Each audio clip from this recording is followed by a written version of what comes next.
My boss screamed at me for sending a call to voicemail during a strategy session, claiming opportunity never knocks twice. He mandated that I answer every single call immediately, no matter what. So when a scammer rang during his pitch to venture capitalists, I answered on speakerphone as ordered. I work in high-stakes sales. My boss, Richard, is the kind of guy who listens to hustle podcasts at 2x speed. He believes sleep is for the weak and voicemail is for losers. Last week, I sent a call to voicemail during our internal team meeting because it was an unknown number. Richard lost his mind. "You never ignore a ring," he shouted, spraying spit on the whiteboard. "That could be a lead. That could be $1 million.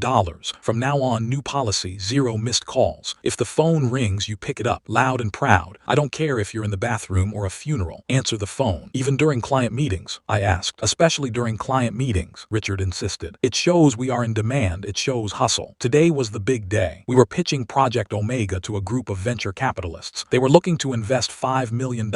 This was Richard's baby.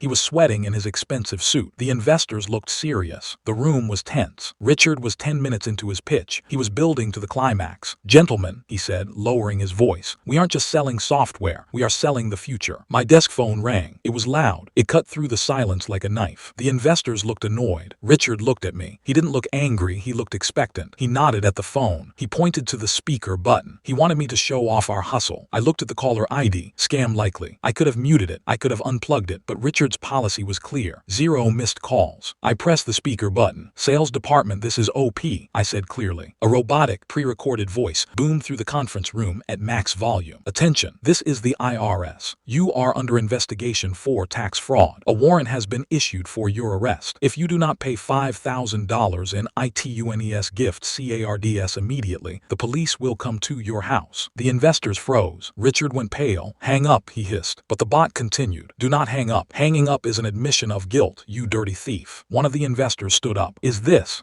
relevant to the pitch?" "It's a scam," Richard yelled, diving across the table to hit the button. He knocked over a pitcher of water. It soaked the investor's notes. The call ended. The room was silent, save for the dripping water. "We take compliance very seriously," the lead investor said, wiping his suit. "And we don't invest in circuses." They walked out. Richard didn't get the funding. He fired me on the spot for sabotage. I filed for unemployment and attached his 0 missed calls memo as evidence that I was following protocol. I won. So dear viewers, was I wrong for following his hustle mindset? If you like this story, you might also like this one. My new manager called me an idiot for spending money on premium packing foam, so he ordered cheap bubble wrap to save $2,000. He didn't listen when I warned him we were shipping precision aircraft engines. 3 days later, the client called screaming that $200,000 of inventory had arrived as scrap metal, and I had the manager's signature framed on my desk to prove it wasn't my fault. Click here to watch this story.